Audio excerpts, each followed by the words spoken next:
Владимир Путин пропал из информационного пространства, его не видели на протяжении уже более 1,5 недели он не появляется. Есть подозрение, что выпускают консервы, так называемые, то есть видео, записанное ранее. А почему, на ваш взгляд, есть ли какие-то объяснения исчезновения Владимира Путина? Ну, потому что ему придется озвучивать некую позицию по поводу происходящего, отвечать на какие-то вопросы, которые для него сейчас крайне опасны. Как я понимаю, как я вижу, и то, что я знаю от тех людей, которые продолжают где-то там в Москве работать и сообщать нам информацию, это эпизодически, обрывчато. В первую очередь он растерян, и он не понимает, как дальше быть. Потому что началась вот эта вот война пошлин, экономическая война, открытая уже между Китаем и Соединенными Штатами Америки.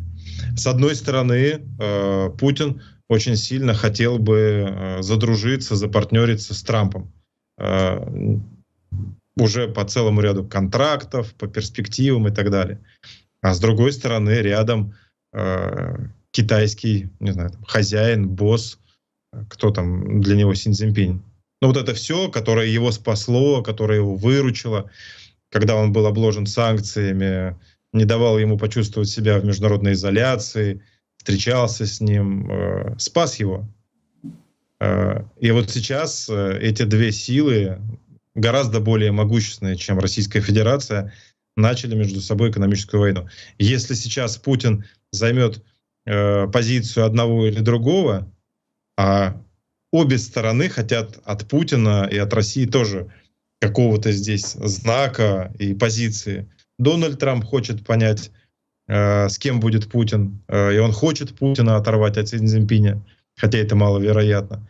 С другой стороны, Си Цзиньпинь, конечно же, хочет использовать и дальше вот этого там гавкающего там песика, натравливать Путина на коллективный Запад, и сейчас в первую очередь, конечно, на Соединенные Штаты Америки. А Путин, он спрятался, вот убежал, не знаю, там, в берлогу или там, в деревне Усово, в Новоогарево, сидит, отдыхает. Может быть, какие-то еще медицинские омолаживающие процедуры проходят. Может быть, какая-то пластика неудачно у него очередная прошла, и там сейчас это все исправляют, переделывают. Но в первую очередь это связано как раз с тем, что что ему сказать? Пока он думает. Потому что здесь, какую бы он позицию не занял, он в любом случае наживет себе очень серьезного влиятельного врага. Вот. И он балансирует, пытается забалансировать сейчас и пробраться вот между этой политической Сциллой и Харибдой в его понимании. По поводу Пескова, вернусь к этой фигуре, не могу не процитировать. Дмитрий Песков, я напомню, это пресс-секретарь Путина, заявил, что его супруга, олимпийская чемпионка в танцах на льду, Татьяна Навка, со всей пролетарской жестокостью говорит, что он недостаточно защищает Владимира Путина. Кавычки открываются. Она говорит, что я недостаточно защищаю президента, причем она это делает на полном серьезе, вот со всей этой пролетарской жестокостью, сказал Песков. Вот такая цитата. Навка, видимо, хочет еще получить финансирование на очередные шоу и так далее. Как красиво подлизаться, но это они умеют. В этом не откажешь им обоим. Талантливые. Их время сейчас в России такое. Но идет же сейчас большой передел, потому что вот как раз появились сообщения, Financial Times, если не ошибаюсь, как раз эту тему очень активно исследует. Там дело Каменщика и Домодедова, и то, что путинское окружение как раз стоит за этим переделом, что, в общем, неудивительно. Там Ковальчуки, в частности. Что известно об этом переделе, в какой он находится стадии, и какие у него, скажем так, сопутствующие потери, используют циничное выражение, то есть наверняка мы что-то не видим, а они есть. Вот что там происходит в этом сегменте? Во-первых, за последние недели достаточно много предпринимателей, в том числе из списка Forbes, либо задерживали, либо арестовывали, либо как минимум взяли в разработку, судя по нашим данным, и потому что мы знаем из открытых источников в том числе. Про Ковальчуков вы сказали, вы забыли упомянуть про Ротенбергов. Ротенберги. В статьях как раз и про Ротенбергов тоже говорили, и говорили именно в первую очередь. Вот. Но что Ковальчуки, что Ротенберги, это там один средний палец и указательный палец правой руки Владимира Путина, вот этого диктаторского режима. Ну, очевидно, что они будут дальше в этой ситуации сейчас забирать активы, и тех, кто не справляется и уже им не нужен при нынешнем режиме, они, конечно, будут это забирать под флагом якобы национализации, хотя, конечно, в первую очередь все эти активы будут в конечном итоге либо переписываться на Путиных, Ротенбергов, Ковальчуков и так далее, либо на каких-то подставных людей, вот, либо перепродаваться, но основная денежная масса, выручаемая от этого, будет уходить на кормление олигархов, ну и, конечно же, как без этого генералов ФСБ, Минобороны, ФСО, СВР и так далее. Генерал... Вот это вот как раз, давайте отмотаем пленку, посмотрим на несколько месяцев назад, когда, помните, была оживленная дискуссия, кто-то, не буду сейчас пальцем показывать, ну, это не вы, это другой человек, который бывал, один раз у вас был в эфире, говорила о возможности снятия там неких санкций в обмен на что-то и так далее. Мы говорили о том, что санкции чудовищно эффективны, и они работают. И в долгосрочной перспективе начнется обвал путинской экономики. Именно поэтому ему так важно сейчас выйти за флажки. Именно поэтому им нужно сейчас больше денег. На войну, на обслуживание войны, на сопутствующие расходы, на поддержание этого режима, на поддержание спецслужб и генералов. А денег все меньше и меньше. Поэтому они вынуждены, даже у тех, кто с ними во всем соглашался и выполнял всю их социальную нагрузку и так называемые, там, в кавычках возьмем, там, домашние задания, они за ними начинают приходить. Вот несколько дней назад один сельскохозяйственный олигарх оказался в СИЗО. Сейчас мы видим эти публикации там и про аэропорты в Москве и так далее. Но это будет продолжаться. Только если, конечно же, не разморозят капиталы Путина и путинского режима здесь, в Европе. Они над этим тоже активно работают. Если в какой-то момент разморозится и у Путина вдруг возникнет плюс-минус там, 250 миллиардов евро, ну тогда, наверное, в какой-то момент они начнут ослаблять гайки и не так рьяно отнимать активы внутри России. Но это как бы в режиме «если». Они над этим сейчас активно работают и стараются, чтобы им в этом американские переговорщики тоже помогали.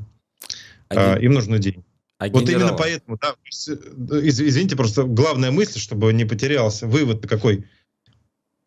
Важно продолжать оказывать давление на Путина и ограничивать его способность к продолжению войны и убийства людей.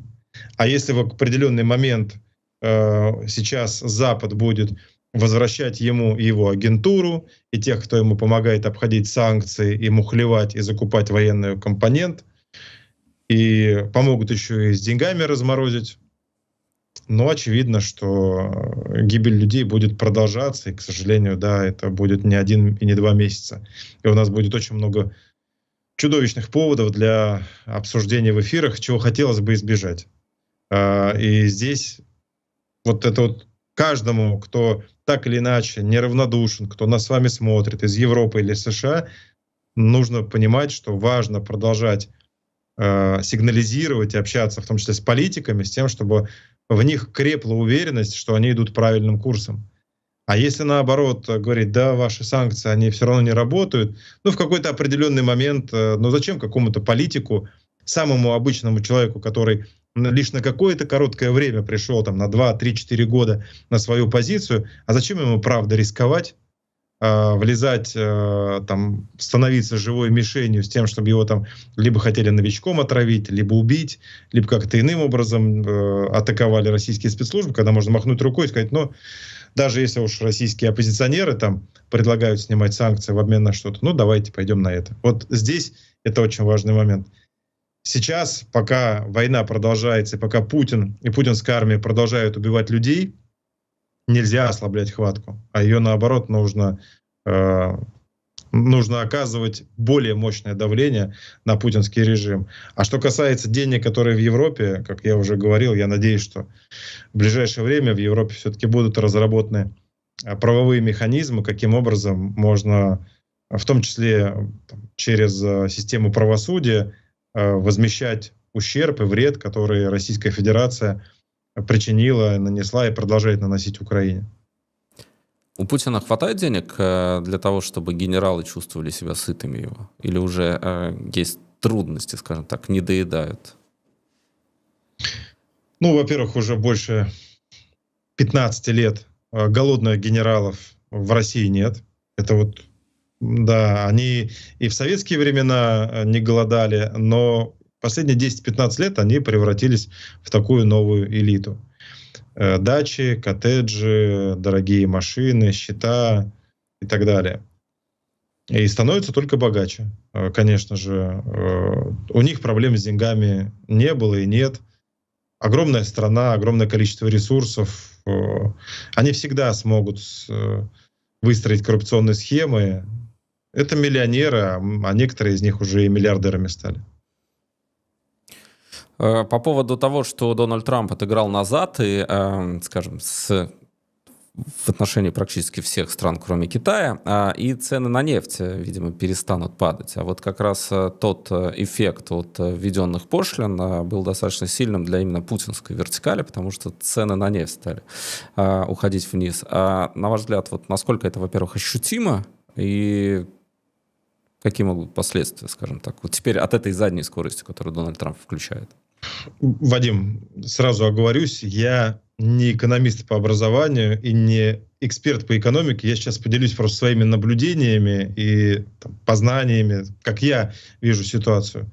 Я вижу ситуацию, ну, во-первых, да, хорошо, что он, как вы говорите, сдал назад, хотя он точно не фраер, конечно, во всей ситуации, да. Ошибки нужно признавать, нужно, конечно же, перестать рушить деловые отношения и с соседними странами, и с Европейским Союзом.